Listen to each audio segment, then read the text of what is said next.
If you want to sync Google Calendar between two accounts, the easiest method is to share one calendar with the second account and then accept the invite. That way, both accounts can see the same events, and if you choose the right permissions, they can also make changes. In this video, I'll show you exactly how to do it step by step, so you can keep your schedule organized across both accounts without confusion. And if this tutorial helps, don't forget to hit like and subscribe for more simple tech guides. Alright, let's get started. First, open Google Calendar while signed into your first Google account. This should be the account that owns the calendar you want to sync. Once Google Calendar loads, look at the top right corner and click the Settings gear icon. From the menu, click Settings. This will open the full settings page for Google Calendar. On the left side, scroll down until you see the section called Settings for My Calendars. Here you'll find a list of calendars connected to your first account. Select the calendar you want to share with the second Google account. After clicking it, look for the option that says Share with specific people or groups. This is the section that controls who can view or edit that calendar. Now click Add People and Groups. A box will appear where you can enter the email address of the second Google account.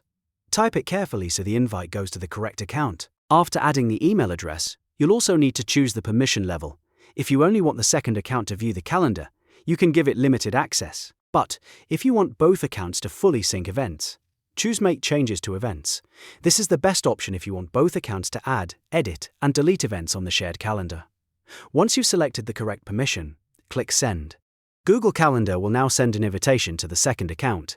Next, switch over to the second Google account and open the email invitation from Google Calendar. Accept the invitation so the shared calendar is added to that account.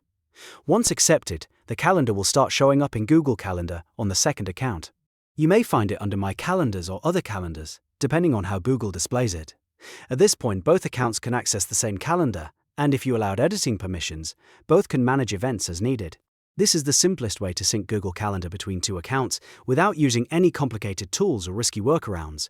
If you ever need to stop sharing later, you can always go back into the first account's calendar settings and remove the second account's access. So now you know how to sync Google Calendar between two accounts the right way. If this video helped, please like the video and subscribe to the channel for more helpful step-by-step tutorials. Thanks for watching, and I'll see you in the next one.